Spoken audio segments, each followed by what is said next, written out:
بسم الله الرحمن الرحيم waxaan halkan ka salaamayaa ummadda Soomaaliyeed meel walba naga daawanaysa waxaana aan u rajeynayaa Ramadaan wanaagsan iyo Ciid wanaagsan muddaan soo soomanayn maanta waa maalintii 24aad Ilaahay waxaan ka baryayaa inuu soonkeena aqbalo salaadeena aqbalo Ilaahay waxaan ka baryayaa in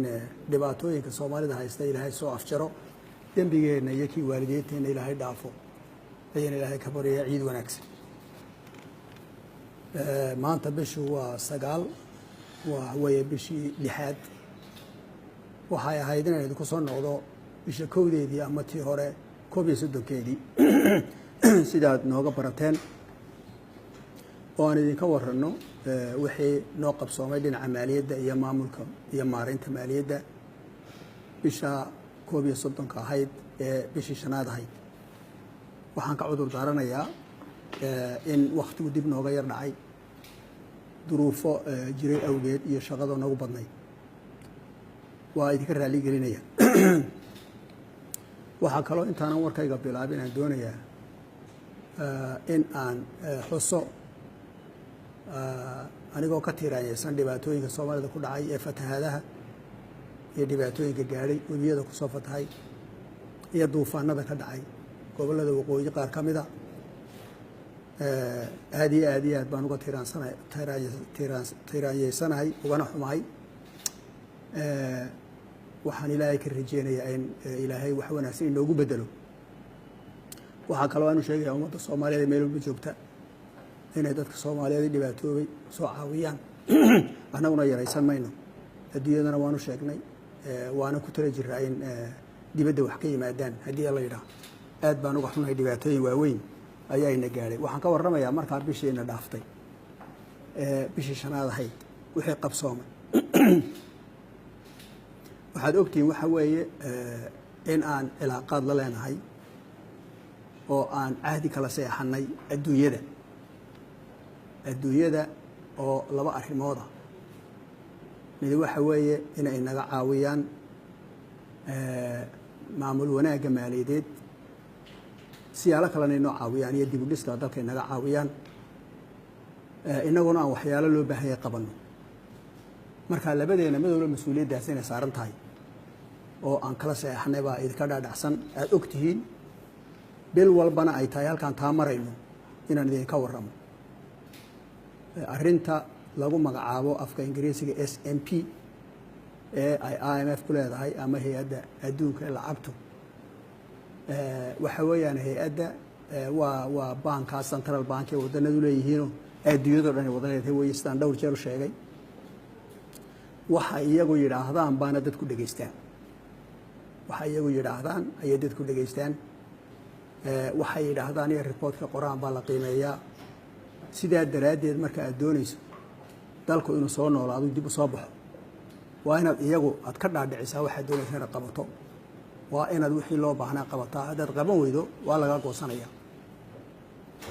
si aad ogtiina adduunyadu waxay hore ugu martaa dal waliba waa laba arrimood weyn wixii dalkaaga ka soo baxay waad adigu habaysatay waad ku keenatay aad adigu habaysay iyo wax dibadda lagaga caawiyo markaad adigu ishabaysaba dibadda dhaqaalaheeduna uu badanayaa oo kalsooni baa iyo dadka gelinaysa marka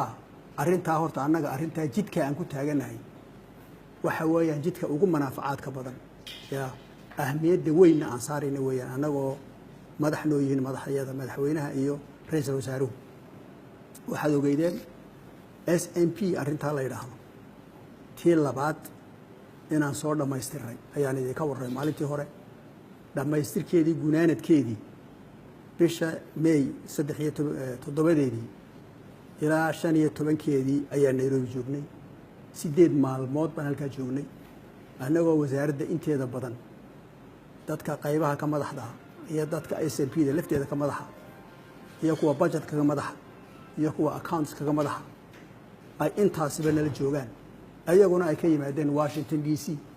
ayaan wada joognay Nairobi waxaan isla qaadaa dhignay marka item aan u eegnay waxyaalihii la nooga baahnaa inaan sameeyno waxyaalahaasoo halmuceedkeedu yahay maamul wanaag maaliyadeed halmuceedku weeyaan biyuhu halkaas iskugu imanayaan wixii ku soo galay ma haysa halkay mareen wixii ku soo galay halkii toosneed ma mareen ya oo aan jexlahayn ayaa magaranaysa halmuceedkeedu yahay dhowr iyo 10 qodob ayay haayeen oo cashuurta ururinteeda maamulka kale ee maaliyadeed shaqaalaha waxsiintooda account furidooda sharikadaha la macaamilkooda la falgalkooda waxaasoo dhan ay ku jiraan ayaa ka mid ahaa dee dad meel isugu yimi oo 8 maalmood 8 aroornimo ilaa 8 habeenimo wuxuu wadaa waa shaqo badan weeyaan inta badan caadatan shirarku waa maalin iyo 2 maalmood weeye laakiin kani technical meeting iyo siyaasad isku jira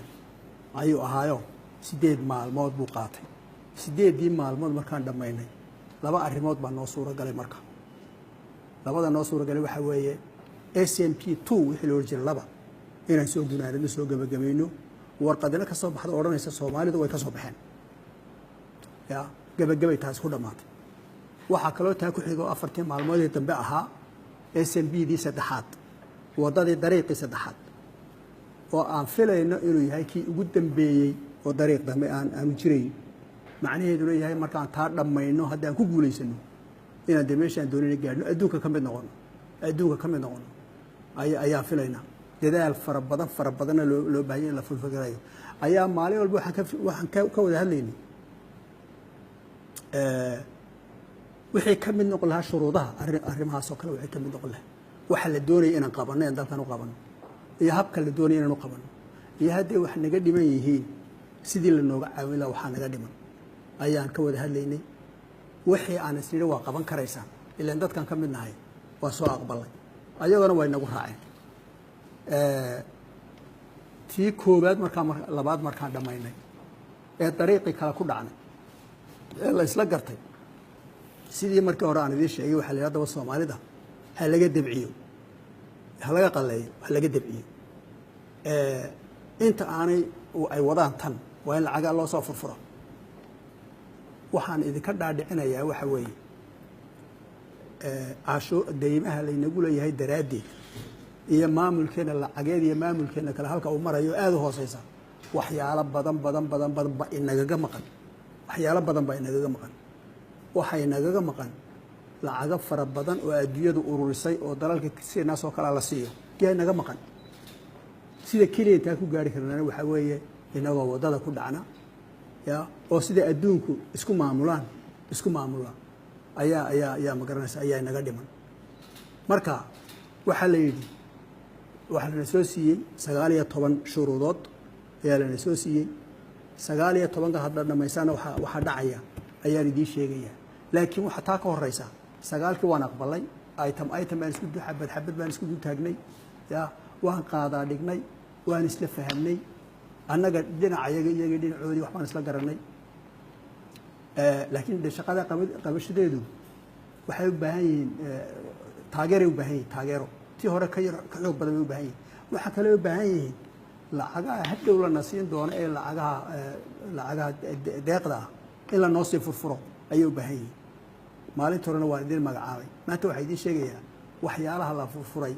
ee already la furfuray ee aan normally ahayn in laynala sugo imika maanta kale haddaan ka soo wada bixi weyne wixii laynoogu talagalay wax laynoo fogeynaa ma jirto ya qof consultant layna siiya maahane la inooma furfureen lacag waxa laynoo furay waxa weeye qolada World Bank 140 milyan oo dollar ayay fureen oo qayb tahay qaybaha caadatan la siiyo dalalku marka ay si fiican soo hana qaadaan qayba ilaa 60 ilaa 80 baa inta kalena meelo kale la iska halka ay kara wadanada kale la keenay yani waxa weeyaan maamul wanaaga aan muujinay iyo waxyaalaha la inooga baahnaayeen aqbalay ee aan ka soo baxnay daraadeed World Bank banka adduunyadu 140 milyan oo dollar ayuu waan siinaya arinteedina waa lagu jiraa waana dhamaystirmaysaa waxa aan doonaya inaan idin sheego warqadaas oo dhamaystiran oo xaggeena ka dhamaystiran iyagana u dhamaystiran waxa lagu tala jiraa bisha July ee soo socota bisha 7 oo bisha socota 31keeda haddaan wax isbedelin in boorkooda la geeyo qolooyinkooda maamulka la geeyo lasoo fasaxo dabeetana dalka ay iyarin yar soo gasho taasi waa taa European Unionka shirarka aan ku jiray iyagana waan la shiray ee Nairobi ayaguna qayb bay ka yihiin shaqada socotay IMF wado qayb bay ka yihiin iyaguna 100 milyan ayay ku ballan qaadeen halka waan ku soo shiray halkana shalay ma hadurad baan ku shiray waxaan isla garanay 100 shalay bay ahayd in fact ma waxay khamiistii bay ahayd khamiistii maalinta khamiis shalay jimcadeed khamiistii bay ahayd waxaan isla la faguraynaa lacagta sidii loo isticmaali lahaa baan isla la faguraynaa oo iyaduna shuruudaysan oo de waxaan shuruud lahayn banka hadda tagto maanta oo tirada caban ka amahanaya hatta hadda tahay Donald Trump bilyaneer hadda tahay shuruudaha jira teerno bay ka sii hoosaysaa shuruuduhu way ka sii adkaanaya lacagtuna deyn ma waa lacag deeqaho shuruuduhu way sii adkaanaya marka shuruuduhu mushkilad naguma hayaana waxaan qaban karnay waxayna qaban karin hadayna sii yeelin waynu garanay iyaguna way garanayaan iyaguna marka intaas ayayna siiyeen African Development Bank maalin dhaweyd baan tagnay ayaguna waxay soo wadaan wali fikirka islaamaanaan garan wax weyn ma aha laakiin wax tara ayuunba iyaguna soo wadaan waxa weeye waa jaa'izad haddaan afka carabiga ku sheego oo layna siinayo sidii edebtii wanaagsan wax soo wadnay habkii wanaagsanaa ee dalkeena u soo maamulay ayaga garanaya inuu wanaagsanayeen kale ya inagu propaganda kasta aan sameeyno laakiin iyagu IMF waxay leeyihiin Soomaaliya ya wasbedeshay bay leeyihiin wasbedeshay waana la aamini karaya markay ay yiraahdaan adduunka lacag ku soo furaya Soomaaliya garan marka taasi waa taa aad baan ugu faraxsanahay in laynagu aamino wax ya in wax lagu aamino aad baan ugu faraxsanahay waxa kale oo jaa'izada kamida in la yiraahdo lacagtii Soomaalida hala soo saaro shilin Soomaaliga hala soo saaro in la yiraahdo waa arrin shaqo badan SNPD labaad bay ku jirtay waxay qabta waa qabanay ma qabateen waa la isku taagay IMF kuna niman jahanjahaya maaha waxay iyagana ay qoondeeyeen waxay isla garteen isku raaceen waxay soo saareen inay Soomaalida lacagta waa loo birin gareynaya marka lacagta la birin gareynayo hadhow baan idinka warrami doonaa waa laga yaabaa lacag lagu birin gareeyo yani printing waa lacag ku fadhiyo 40 milyan horena inaan u sheegay baan u maleynayaa 40 milyan raadcadiisii ayaa waxa ku jirta IMF inaguna waa kula jiraan dawladda badan oo ballan qaadayna waa jiraan inay lacagta inaga bixiyaan taasa laga shaqeynaya maalinta taasi dhacdo kambaniya marka waa la xayeysiin adduunyada la weydiinay cidii doonaysa Soomaaliya lacagta inay print gareyso ya already kambaniya soo diray baa jiro annaga print garanayna sida ay u ekaan doonto qaarkood waabay soo direen waa kuwan ya saayay oo kaato ya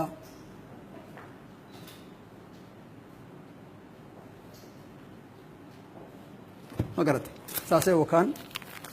ya saasay wakaan qaarkood way haddaan taa qaadano ya taa qaadano saasay wakaan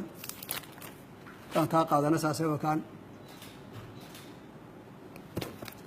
ya haddaan qaadano saasay wakaan ya marka eeg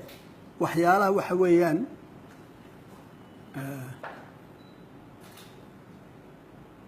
marka kabaniyadu waxaasoo kale soo dirayaan iyo koska iyaga intay ku koskareynaysa waxay ku baxayaan soo dirayaan waxa weeyaan inaan aad ugu faraxsanaano marka tallaabooyinka la qaaday lacagteena aan weyne iyo baasaboorkeena dhulka gala iyo waxaasoo dhani waxa weeyaan dawladnimadeennii baa meel kaga dhacday sovereignty-geennii baan waay gaadhnay marka taasina iyaduna waxay ahayd mid aad iyo aad u fiican ayay ahayd waxa kaloo jira dawlado kale ama hay'ado kale oo dawliya bilateral kuwa la yiraahdo oo iyaguna ballan qaaday World Bank iyo IMF iyo kuwa ku xiga hay'adda USAID ba kamida DFID ba kamida oo UK dawladda Norway oo maalin dhaw halkan la fadhiday ayaa kamida oo iyaguna aad iyo aad ugu heelan ya inay Soomaalida caawiyaan iyagoo Soomaalidu ka soo baxay bay leeyihiin wixii looga baahnaa waxa kaloo jira oo iyaduna abaalgudka kamida abaalgudka shaqadaan soo qabanay in mashruuca la yiraahdo Surge ama isku tasho aanu bixinay imika isku tasho in isagana 13 milyan laga qoondeeyay oo iyaguna sanadkan ay iman doonaan haddii la yiraahdo dhawaan ay iman doonaan warqadan saxiixa uma ka dhiman warqadana maanta ama berri haddii la yiraahdo ayaa saxiixayna now waxa soo dhan SMP2 inaan qabanno way ku xidhan tahay oo freega inaan qabanno markaad waxa qabata waxa lagu sii deynaya maalan imika lacagaha aan soo sheegay oo dhan ama EU ha noqoto ama African Bank ha noqoto ama World Bank ha noqoto oo lacagta ugu badan keenaya waxay ku xidhan yihiin wixii aan imika IMF ku soo heshiinay ya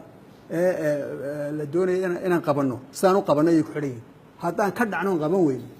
hadii dhibaato ay noqonaysaayo lacagtii waa la joojinayaa EU-dana waa saas oo kale marka shuruudahaasi waxa weeye qolo waliba shuruudaheeda ayay leedahay laakiin waxaan isku daynay inay isku dhex jiraan oo ay horta bal qolada lacagtana siinaysa ay eegto IMF-ka haday wax ku darayaan mid laba ku daraan ama iyagaba ku qancaan ya ayaanu ku heshiinay waxa weeyaan ilaa dhowr iyo 40 condition ama shuruudood ayaa ku xidhan shuruudaha marka haddii ay baydmaana waxaan isku wadnaa inaan ka soo baxno sida adduunyada kale uga soo baxayso inaan ka soo baxno ayaan isku wadnaa now waxa kale oo aan idinka warramayaa marka waxyaalaha shuruudaha ugu adag ugu waaweyn waxa weeyaan inaan dakhliga wadankeena dhexdiisa ka soo bax kordhino wax kale oo dhanba soo wareeg adduunyada inaan tiraahdo lacagteeda anigu ma bixinayo adigu lacagtaada ay sii ma soconayso dhaqaalaheena la ogyahay wadankeena la ogyahay khayraadkiisa la ogyahay aniga tayado ay taale cashuurta dadka ka qaaday bariga si macquul ma haba leeyahay macquul ma waxaan soo ururinay wax la leeyahay intan ka badan wax xisaab baa la hayaa dadka shaqeeya la hayaa baa mushtariga la hayaa satellite-ka wax walba hayaa telecommunication-ka la hayaa ya marka idinkoo waxa soo dhalacay dadka dibadda ka soo xawila la hayaa waxa lagu oran iyadoo waxa soo lacag dalkiina yaalaan ina dadka cashuurta xaq lagu lahaa ka qaadi weydaan wada anaga tiraa cashuurta ka ayaga nasiya ma xaq baa lagu oran beelo xaq ma haba lagu oran marka laakiin dadkii oo aan cashuur bixin intaas oo sano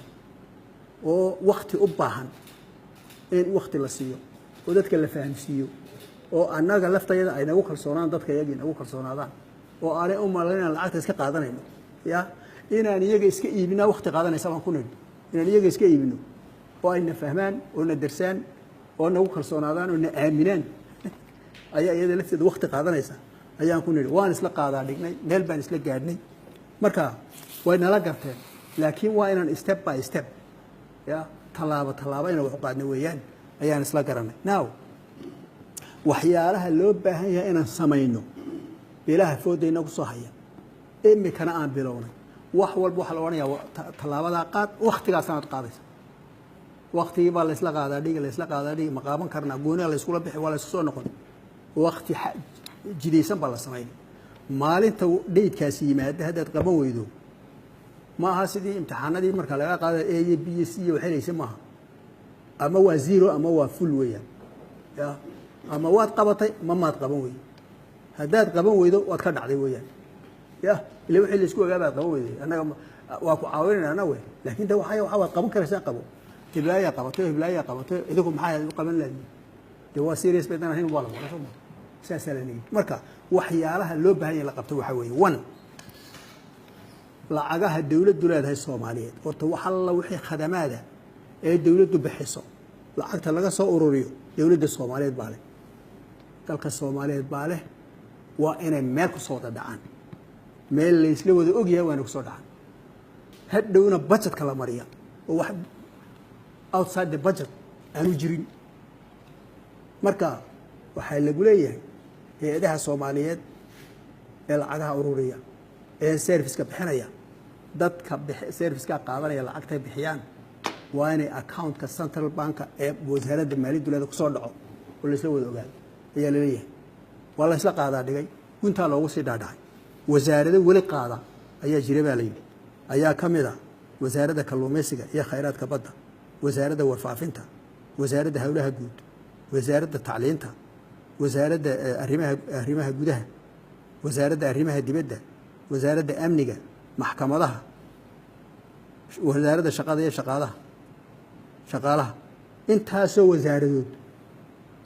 oo lacag qabta si xaqana u qabta ya ayaa waxa la leeyahay xaq baad u qabataan laakiin shaqadiini ma lacagta dadku waxa ku shaqeeyaan halka dawladda account-keedu yaalo ku shubayaan looma baahna inta idinku qabataan إن أكاونت كنا كويسان وحوجا دبيتنا سوق بيسان ووقت دير بيقعدنا إنسان شروع دنا ويجدين تيوم وافصنا ساد رادين خدمة كود بحنا دو وحل عجا أكاونت بسرعة عايزة أرين تاسي وهكهول قلي أنت أني شيء أنتو ضبطن مالي تاشر كان كسر نقولنا سد حياة تبين كذي هذه لا مانتا إن بدن بلا لسوري أو ريالي مانتا كسر دعيسة أكاونت كا دولة هاي تريشر سينجل أكاونت كا لا يراهدو إيه كسر دعيسة وهكذا الله بعد ولا دونية عد الله إدي كله أما الدولة هالنقط أما الدوين هالنقط أما الشركات هالنقط دي بدي ماشي دونها جوان الشرع يقول هي وين عشور بحيان وين بحيان شرع يقول الدولية عشورها بحيان شرع يقول أنا وسبعي ما هم يعيد كلا سبعة شرع النيش كانوا يالي ويا شرع النيش كانوا يالا وضع كانوا يالا شرع نفلين وحقوليه عد الله عدي عشور لو بهاي أنا بحيان ويا عشور تمركي بحيان أيوة لو حقوليه إني أوجادان هبك الله ما عمله عشور نفط نوكينا يا يقولين عشور يقوليه بلانتو واحد تاي waxa weeye meesha lacagteena lagu maamulo waa budgetka weeyaan balantu waxa weeye budgetka marka la sameeyo inay dadweynuhu ka qayb galaan waxaan haysano iyo wixii la ururiyay halka la isku keeno waxaan ugu tala galay ilaa adduunyada marba qof uma taliya marba group uma taliya dawladda imika u dhiibateen Soomaaliya u dhiibateen xilka inay mas'uuliyadda qaaday wuxuu yahay mas'uuliyadda qaaday waxa weeye maalinta budgetka la wado ee la isku keenayo inaan isku nimaadno representatives ee Soomaaliya 13 milyan isku iman karaan isku yimaadaan ya oo dabeetana la isla qaadaa dhigo sidaan anagu u malaynayna in loo qabto hadhowna taladiina la qaato hadhowna baarlamaanka ama loo geeynayo dadkoo dhan matala taas anagana ballanteedu ahayd waana dhacday sanadkiina dhaafay qawaaniinta maanta shuruucda la geeyo baarlamaankana maalin dhaw shir jiray waxaan qabanay shir muxuu ahaa la isku yimi oo dadka wada hadlayaan shuruucda soo socota now waxa kale oo la nooga baahan yahay sharikadaha iyo individuals ama dadka ashkhaaста ee haysta kontraagyo kale si ay kontraagyadaasi u jiidiyaan ama waxay haystaanba dawladda uga jiidiyaan waxa looga baahan doonaa intaan loo jiidiyay eegada si fiican in faham waxa looga baahan doonaa ama central bank ha noqdo cid u jiidinaysa ama wasaaradda kale ha noqoto cid u jiidinaysa ama xataa UN ka haday ka haystaan kontraagyo ay wax ku keenaan waxa looga baahan doonaa inay ka keenaan shahaadad cashuur bixiye inay yihiin wasaaradda maaliyadda ya shaqad dambo cid qabanaysa ma jirto haddii aanad dalkan wax ku darin waxaad ku daraysaana waxa sharcigu ku saaray wax cid kale ku saaraysa ma sharcigaaga soo akhrisan ya haddana lacag samayn waxa bixin maysid haddii laakiin sharcigu ku yiri cashuurta bixi oo bixin weydo de waxay noqonaysaa markaa wixii aad shaqada qabanaysa haddana anagu ku jadiidinayna wax dawladdu inay ku jadiidin weydo ay noqonaysaa international community-gana waanu sheegnay cid alla cidii international community-ga wax qabanaysa ama UN noqdo cid doonta noqdo waxa tax exempt waa gooni weey cashuur dhaafku waa gooni laakiin dad badan baa jiro UN kana u shaqeeya meel kale ka shaqeeya marka in labada kala saarno ayaa la nooga baahan yahay oo ay nooga baahan yihiin international community sida adduunyada kaleba ay samayso taasina iyadana waxay ku jirtaa SMP3 ayay ku jirtaa iyaduna way soo socotaa waxa kale ku jira in dalkan macluumaadkiisa la helo yaa soo gala yaa ka baxa lacag ahaan maxaa soo gala maxaa ka baxa NGO yaa inta yaa dad kala yaa lacaga la soo geliyo baa leeyahay inta soo bilyan baa Soomaaliya gal leeyahay where is it ya lacagtaas halkay marto mas'uuliyadda nasaarin waxa weeyaan anaga iyo cid kale soo minister of finance kaliya ma aha waxa loo baahan yahay minister of finance iyo minister of planning iyo central bank inay isku tagaan baa la yiri oo ay ogaadaan wixii lacag soo gashay dalka habkay ku soo gashay halka ay martay ya oo adduunku waa og yahay inaguna maalinta la yiraahdo maxaa wadankiina sanadka soo galay Philip Coin markiiba la ogaado taasina waxa ku jirtaa waxaa ku jirtaa shuruuda iminkaan la soo seexanay IMF-ka ayay ku jirtaa waxaa kaloo ku jira qof aan account lahayn inaan lacag la siin qof aan account lahayn inaan lacag la siin lacag kaashoo warwareegta in la yareeyo ama la joojiyo ya proportion baa yaa lanoo sameeyey waana ku talagelaynaa inay taasi dhacdo now waxyaalaha ugu badan ee maanta registrationkeeda loo baahan yahay waa ciidamada weyn wixii kale oo dhan intooda badan waa lagu soo guulaystay ciidamada iyo tiradooda inta ay yihiin iyo habka mushaarka loo siinayo ya waxa weeye arrin aad iyo aad iyo aad waa arrinta godka madow ee weli inagu hadhay weeyaan barta madow ee weli inagu hadhay waa taa weeye taasna hawl weyn baa lagaga jira madaxweynaha iyo ra'iisul wasaaruhu hormood ka yihiin iyo madaxda ciidamada hormood ka yihiin wasaaradda gaashaandhigga iyo wasaaradda maaliyadda dad intaasoo dhan oo iskaashaday ya waxaa lagu tala jiraa ciidankeenna iyagana danba ugu jirta in la habeeyo la sugo nambarkooda la sugo oo dabeetana marka nambarkii la garto ayaa la garan karaa budgetka loo baahan yahay ya taana taladeedan ku jiraayo maanta waxay idinku bishaarinayaan maanta oo bisha 9 waxaan bixinaynaa haddaynaan shalayba bixin haddaynaan jimciye bixin maanta waxaan bixinaynaa 5,000 ee ugu horreeyey ee faraha laga qaado biometric ya oo account-kooda ku dhacaysa lacagta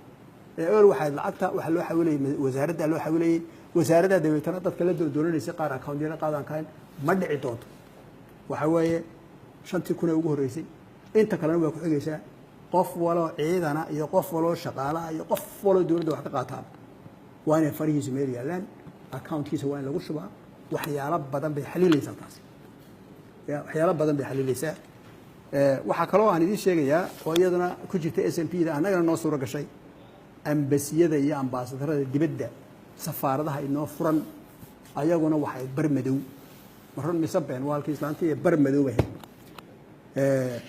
dhibaatada dalka burburkiisaana keentay inay bar madow noqoto waxa markaa aan idhi safaaradaha si wax loo siiyo dee dadkooda waa in la ogaadaa iyo intee joogto waa in la ogaadaa intee shaqaalaha waa in la ogaadaa intee aan shaqaalo ahayna ku meel gaadha waa in la ogaadaa waa kow talabaad lacagi ma soo gashaa safaaradaha waa in la ogaadaa lacagtayda soo gashay meeday waa in la yidhaahdaa ya ama ta baasaboorka idinka soo hadha ha noqoto ama tu service badan baad qaarkii bixisaane lacagta weerisid ha la yidhaahdo xisaabtu dhinacuun maaha ayaguna xisaabta inay soo celiyaan niyow lacag ma idin soo gashaa ha la yidhaahdo ta saddexaad waa in la yidhaahdaa safaaradaha qaarow dalalkaad joogtaan baa wax idinka bixiya sow maaha sow idinkama bixiyaan aqalka kiradiisa laydhka ma idinka bixiyaan biyaha ma idinka bixiyaan wax lacaga ma idin siiyaan in la isla xisaabtamay lay tahay tanna ay sii taana waan qarinaya may socon ya taana ay sii tanna ma soconayso marka muddo ayaan markaa isla kadibnay ya talabaad in safaaradaha la kala saaro oo wasiirka aad baan ugu mahadnaqayaa my friend wasiirka foreign affairs-ka oo shaqo fara badan arrintaa ka soo qabtay muddo ayaan iska daba wareegaynay maanta waxaan idiin sheegayaa in maanta la bixinayo safaaradaha lacagihii aan ka haynay la bilaabaya maanta haddii ilaahay idhaahdo wax badan baa soo qabsoomay wax badan ayaa soo qabsoomay welise may soo wada dhammaystirin inay soo dhammaystiraan ayaan ka filaynaa waxaa kaloo doonayna safaaradu isku quwad maaha wax soo gala in laga xisaabtamo macnaheedu maaha waxbaa ku soo gala maaha waxa weeye in la isla xisaabtamo dee ya lahaa maa kasabat calayha maa iktasabat qof waliba mas-uuliyadina way saaran tahay ya xaqna uu leeyahay soo ma taasina iyadana waa taa iyadana midaan ku guulaysanay ayay tahay marka maanta ayaan iyagana sii daynaynaa haddii ilaahay idhaahdo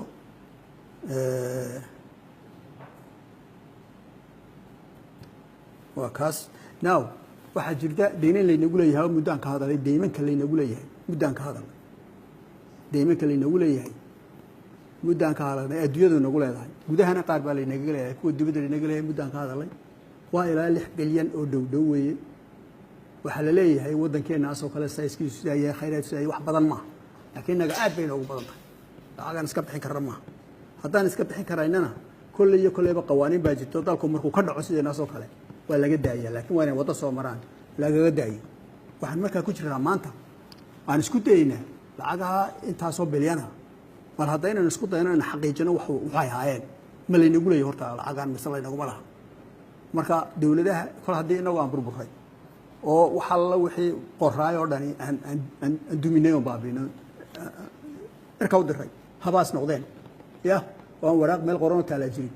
ilaa waxa leedahay waxaan iguma leeyahay iguma marka sharci aad haysato ma garanaysaa kontraagi waxa aysan mugtay waxaan haynaa ma jiro wixii laynagu leeyahay yiri uma iska aqbalay si kale oo aan samayn karnaana ma jirto waxaan markaa doonaynaa qola waliba inay noo soo dirto sida ay noogu leeyihiin lacagto qol haddaan aduu sheegan karin dee qofka maba qasbi kartid hadduu kuu soo jawaabi waayana adduunku intaas kugu leeyihin baa lagu odhanaya marka waxaa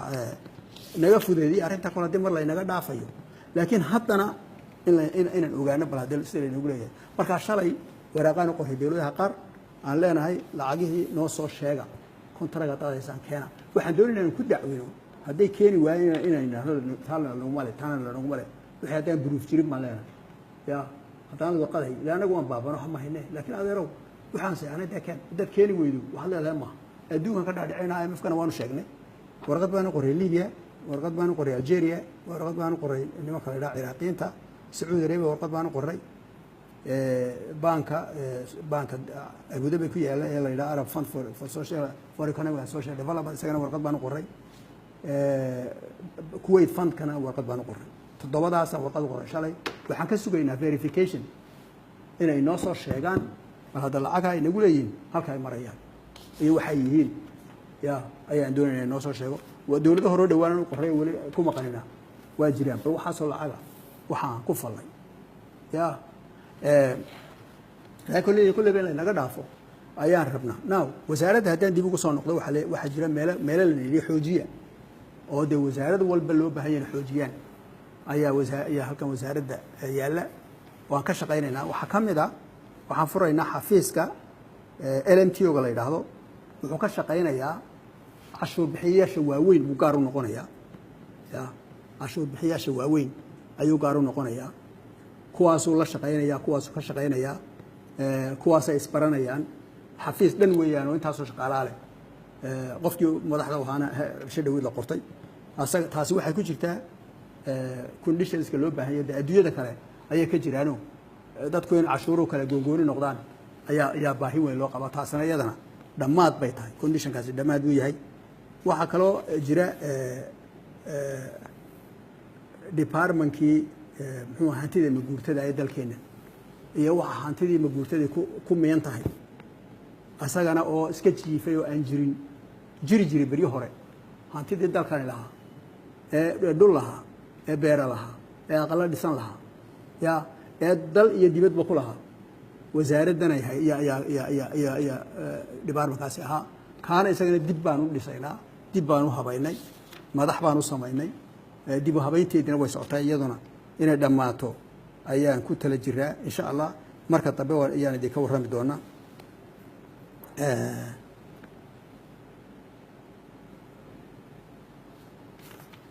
okay marka waxaan doonayaa inaan ku soo gabagabeeyo marka waxaan qabanay ee noo qabsoomay bisha intaasaan ka soo korxaadsaday waan ka soo korxaadsaday dee wasaaraddan oo shaqaynaysa oo waxyaalo badan qabanaysa wixii ugu waaweynaan islaa waa u baahan in ogaataan ayaan soo korxaadsaday ugu dambeyntii waxaan leeyahay dad iyo Soomaali ciid wanaagsan aanan isku tashano ya isku tashada macnaheedu wuxuu yahay waxa weeye wax ciyaar maahe ya bariyada adduunka aan bariyayna wax walba weydiisanayno aan joojino wax walba yaa noo gurmaday aan joojino dad baa Alle naga dhigay ya adduunyadan intaan halkan ka shaqayno aan tagaynay aqaladan ka wada dhisanay aan eegno waxay ku sugan yihiin sidaan inagu nahay dalka agaarkeenu yihiin ya anigu waxaan leeyahay personally tan waa shakhsiyan weeyaan dadka halkan ka shaqeeya magaalo kalena aqalkoodii ka dhistayo ee weekend-ka tagayo isla yaab xisho halkan ka dhisa aqalkaad xisho isla yaab halkan Abu Dhabi laga soo shaqeysanayo ma adeer ya waa personal weeyaan tani salaamu calaykum wa rahmatullaahi wa barakaatuh